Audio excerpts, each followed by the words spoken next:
What's up, guys? My name is Willie G, bringing you guys a second Force of Will deck profile. Again, featuring Tyler Barron over here. He is going to be bringing you guys Spoopington and Friends, a Lelu card. The Dark Noble is going to be a starter, and he is playing red-black with some control, a lot of killing, because you need a lot of stuff to die for a Lelu card to really be functional. But go ahead and hit us off. Show us what you got. Stone deck, same pretty much as before. 4 red black, and then basic black stones, and then the one special black stone. I just didn't feel like putting the last basic black stone in. It has a neat effect too. Yeah. To be fair. I mean, you can use it to kill stuff to activate Dracula, but moving on to the stuff that actually matters, since the red's only splashed in there for tech spells that I feel are really good in this deck. So Dracula, our IE card, has a cost of 0, much like the other ruler I showed before. You have to have a vampire on board, and one of your opponent's resonators has to die, and then you can activate him, or J-activate him. He has an active ability, so you can tap him to hit one of your opponent's resonators for 300 damage. So he, instead of tapping him for mana, so you can get rid of small threats, weaken stuff, to put him in an effective thunder range or whatever. Just it's spot removal if you don't want to activate him, but when you do activate him, you get this sexy beast right here. He pretty much just opens up his shirt, and that's how he And then there's like an deactivates. industrial fan making his hair all coiffed and wavy. Yeah, exactly. Yeah. Suave. He comes with his own fan, too, so buy the ruler, get a fan free. Not really. Heavy metal fans. Yeah. But, 10-10, good stats for ruler. He has flying, so when he swings himself, your opponent cannot block him unless they have a flying unit. But what really makes him good are these 2 effects he has right here. He has an ability that is called Impervious. When he would be killed in battle or by a card effect, he flips back over to a Lelu card over here, and you can J-activate him again as many times as you need to. And, he just keeps coming back. He's an asshole. And then his other continuous effect is if he deals damage to a resonator, he takes it. It becomes a vampire and it becomes a vampire and a nightmare, and it is now yours. You can do with it what you will. So, Dracula, he's your ruler. He's pretty good since he has that effect to manipulate your opponent's field and pretty much control tempo of the game. I played as a more control-oriented deck. So, rather than such an aggro build like Cthulhu would be. Yes, Cthulhu just punches things, just manipulates your monsters against you, for the most part. And so, hitting it off with our creatures, we play a lot of vampires, because it is a vampire deck, and you need vampires for Dracula's activation cost. So, our only 1 drop in the deck is this guy right here, 4 of the Vampire Servant. He's just your 1 drop go-to, whatever, early game turn. Continuous effect. If your opponent would target another vampire you control, including Dracula, he's a vampire with a spell or ability, they have to target this card first. So he helps protect your Dracula, he protects Carmilla, your big threats. So no thundering until you hit him. So he just helps burn spells, and pretty useful. I like him. And he's a good chump block. Next we play our 2 drops for Laura the Bloodspeaker. When she enters, you can search your deck for a vampire resonator and add it to your hand, including another copy of herself. So you don't have to worry about her ever being dead, because she is always live, even if she is the only vampire you have left in your deck. Just net that free card advantage, and pretty decent jump block early game. Really good card. Really solid. I really like her a lot. You also play plenty of vampires to actually make her effect Yes, I do. usable. She searches your boss. She searches your little dudes. Just anything you need. She'll search it. Next up, we're playing 3 of Vampire Staff. I don't see a lot of builds actually playing this card, but I like it for the 4/4 stat.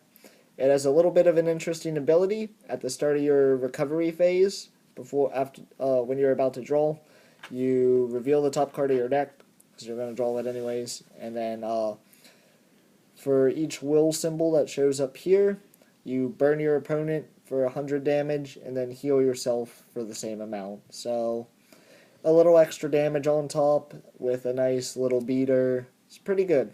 And she's a vampire, so helps Dracula out. And then last vampire 2-drop we play.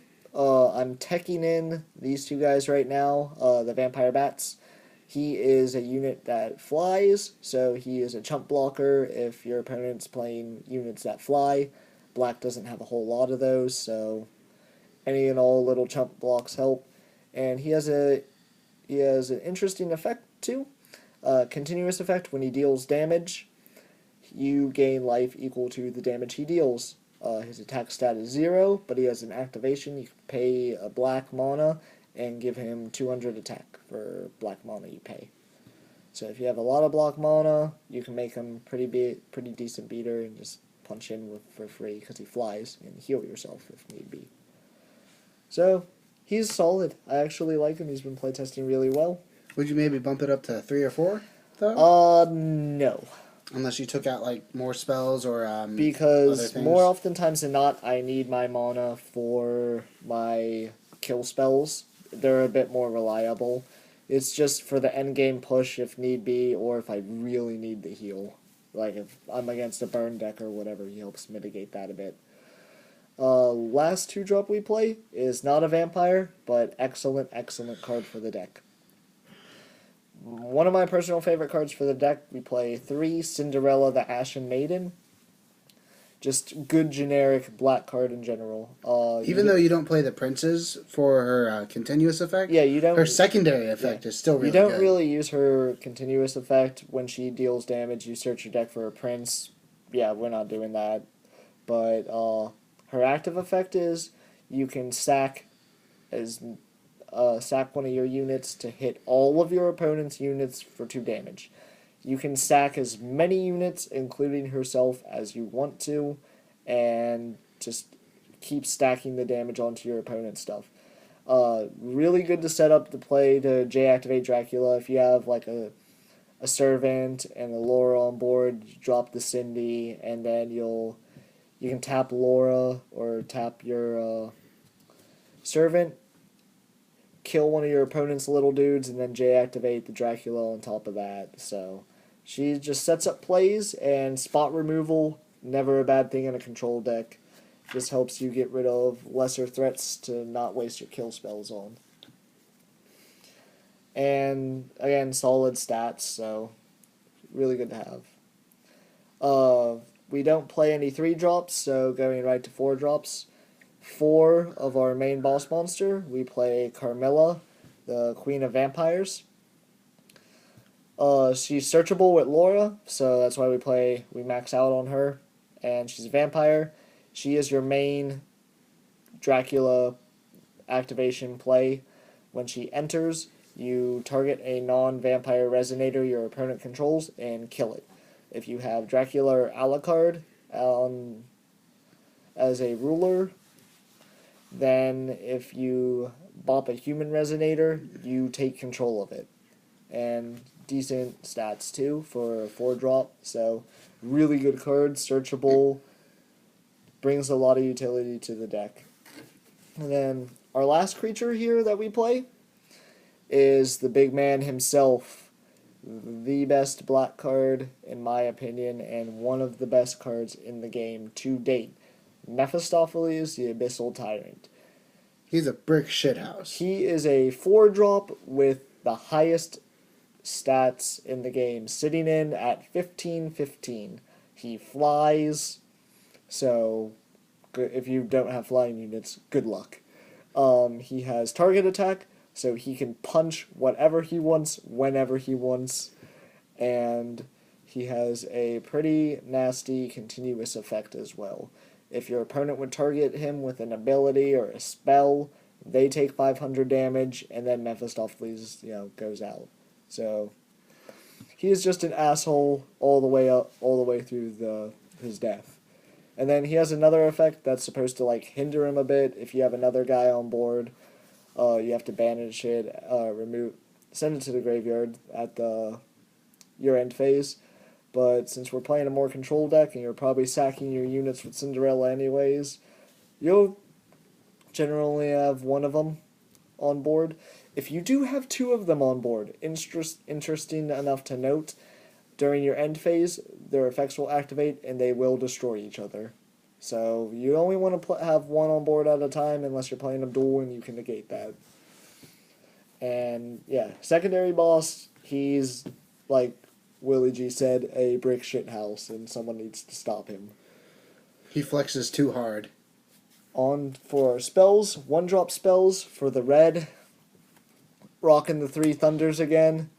I like Thunder at 3.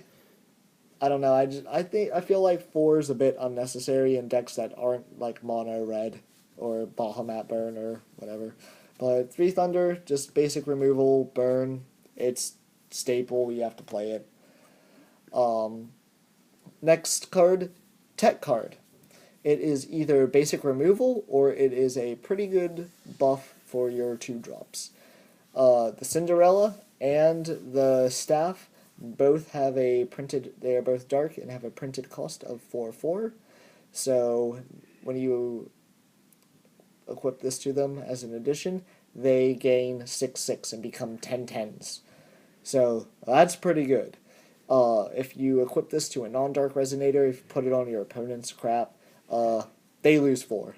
So you could either have like a 10 or you could kill something. Yeah, it's basic removal or a buff to protect your staff, so you can troll them with the burn effect. And just or it's protect Cinderella. You don't want her to be in thunder range if you're gonna set up a play with it. And then rounding off our 1-drop spells, your other red spell that you need is Duel of Truth. Fantastic card. You select either one. You target one of your J rulers or resonators and one of your opponents, and they deal their damage to each other. It's an instant cast, so you can do it whenever. Primarily used with Mephistopheles and Dracula.